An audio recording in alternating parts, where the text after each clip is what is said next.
Blog Talk Radio.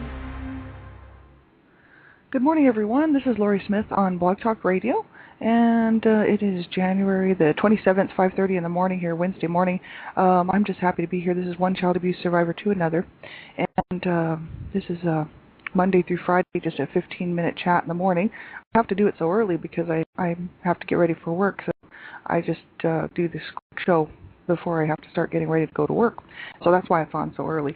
And I'm happy for, if anyone's out there listening, and happy and to just tell you all thank you for your support. I do appreciate it, and just for your kind words and friendship. It really means a lot, and it means more than you know. And so I do appreciate it very much. We all need friends, and we all need support. So I thank you for all of it. Today's topic is child sexual abuse, and I have a guest call-in number. You're more than welcome to phone in. This is a live internet streaming radio broadcast on blogtalkradio.com, and a guest call-in number for anyone who wants to call in with some topic-related information, or if you had just something you wanted to share, like a resource that you thought was really good and helpful for people who are looking for information regarding healing, or good workshops or things like that for people who have suffered child abuse or child sexual abuse or domestic violence, these types of things, right? My guest call-in number, 917-889-3736. And I just ask everybody keep it positive, no bashing, no hatred and stuff like that, because this show is really all about positive change, so that we can make the change that we need to first of all, to stop child abuse, and then second of all, to move on towards healing. And so that's all I ask. And I'm just going to do a little housekeeping here. None of my shows are professional. Listen at your own discretion. I am not a qualified professional counselor or a legal representative. I have no professional certificates, and the opinions expressed on my show, when I'm not reading from written material, are my own. I cannot guarantee the quality or correctness of the websites I use or the material that I read from, as it's not written by me. And the websites, I just don't have any control over what's on those websites. I'm very careful about what I choose to put on this show, and I'm very careful about what I choose to read myself. I'm sensitive myself, and so I do try to take good care when I'm choosing things to share with everyone, right? And do not listen to this show if you are believing it to be a professional show or a professional counseling or therapy session. And also, if you are under the age of 18, please do not listen to this show without consent from a parental guardian or caregiver or parent or someone in your life that, they should know what you're listening to, especially something like this. And, I just ask that everyone be responsible. Anyone with any sensitivity regarding the topics on this show, please do not listen to the show, as you must be responsible for what you listen to ultimately. And I take no responsibility over that, as I always include the topic. I include information regarding the topic for each show I do, and that way you can choose for yourself whether or not you should listen to the show. And you listen at your own discretion. This gives you time, like I give you the topic, and that way you can actually turn off the show. You can choose to listen to something else if you think that this topic is something that's going to bother you. That's why I cannot take responsibility for that. So I always give everyone the overview of what the show is going to be about, and any related topics therein will be included, right? So make sure that you don't listen if you find that it might be upsetting to you, because that's not the nature of this show. That's not the purpose of this show. This show is about education, awareness, and prevention, and that is the main goal. That's what I do, and that's what I plan on doing for the rest of my life. So I just want to be on this, make everybody aware that I'm not a professional, and that you should really take the responsibility on yourself and listen at your own discretion. So thanks, everybody, and I am really glad to be here. I wanted to continue on with our topic, child sexual abuse and adult survivor issues of child sexual abuse.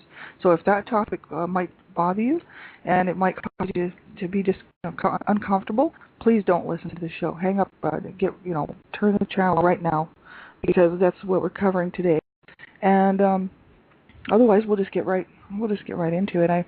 Last week we covered child sexual abuse signs and symptoms and prevention from littlewarriors.ca, www.littlewarriors.ca, and we also looked at one article off of Help Guide, and that's http://helpguide.org. And now today I have an article, the website. Now there was something brought to my attention about something that was on this website. That's the thing. All the websites, people who create those websites, they choose to put on their websites what they do. And for some reason they have something kind of strange on their website, a cartoon figure, I guess. I'm not quite sure. I think it's a cartoon figure. And it was brought to my attention that it was kind of, not very politically correct, I guess, if you want to say, for a website that is supposed to be helping people and promoting health and wellness and healing from abuse issues and stuff. But the material is what I'm interested in. And so I'm just going to read this material and we'll check it out. It's written by healthyplace.com, and I know the Healthy Place. I don't know.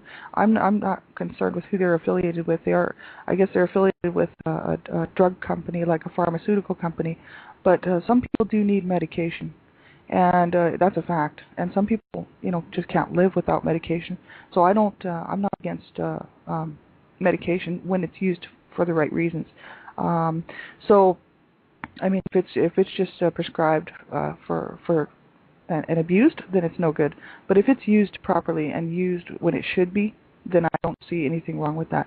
So you can check that website out yourself and make that decision yourself whether or not you want to, that you would bother to check that website out and read stuff from there, because it might not be something that you find good, see, because we're all different. But that's what I'm reading from today. And it's just an article that I found on there, Common Symptoms in Adult Survivors of Childhood Sexual Abuse. And I just wanted to look at this because there is it's about the same information as I can tell that's on the other websites. And so I just pulled it off because I happened to be on that website. And I thought, well, it's pretty good. It's sort of the same thing that the other guys are covering. So I thought we'd take a look at it this morning.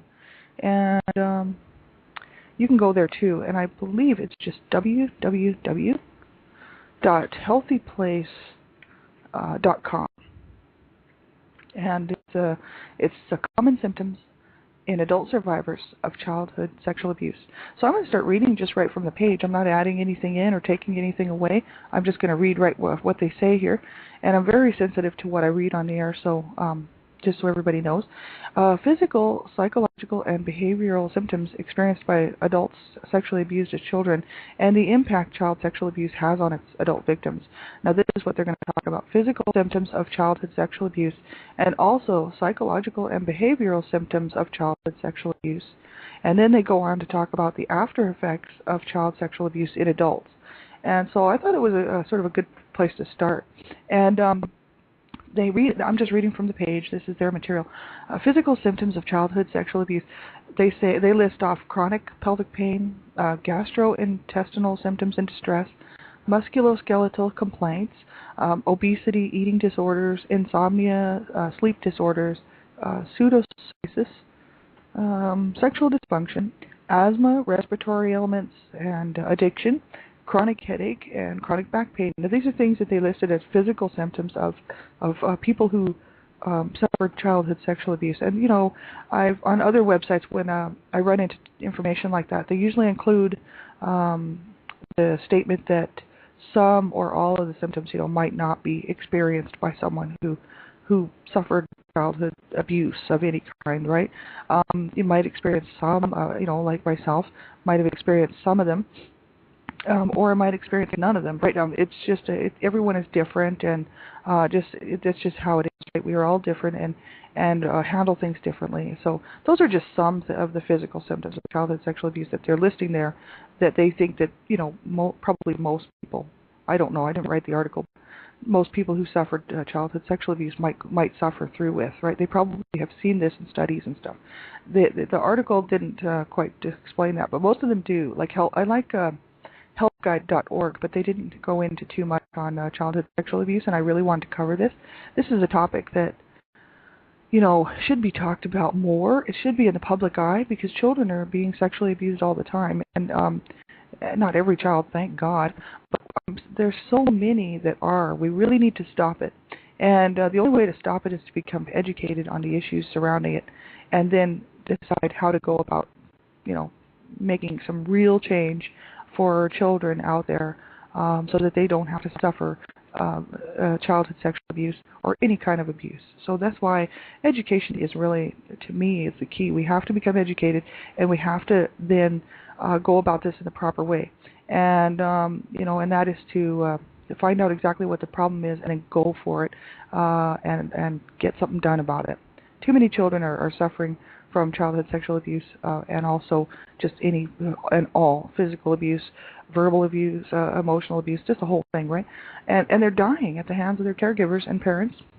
And we see it in the paper every day. Now, I don't have the stats with me, but I know there's websites that have current, up-to-date stats on how many children, per day in the U.S. or in North America die at the hands of a caregiver. And it's too many. One is too many. One child being abused in their home and sexually abused in their home is too many. If it's happening to one, it's too many. That's why I'm here today to talk about this stuff, right? Then there's psychological and behavioral symptoms of childhood sexual abuse. They list off these ones, and you might not have all of them. I might not have all of them, but maybe I might have some of them. So this is just something to go by. They list off depression and anxiety, post-traumatic stress disorder symptoms, dissociative states, repeated self-injury, suicide attempts, lying, stealing, truancy, running away, poor contraceptive practices, compulsive sexual behaviors, sexual dysfunction, and eating disorders, poor adherence to medical recommendations, and intolerance of or constant search for intimacy, and expectation of early death. And these are just some of the things that they list. Actually, I read most of them, that they list for being psychological and behavioral symptoms of childhood sexual abuse. And we'll look more into that this week. It's a real problem. And adults who suffer with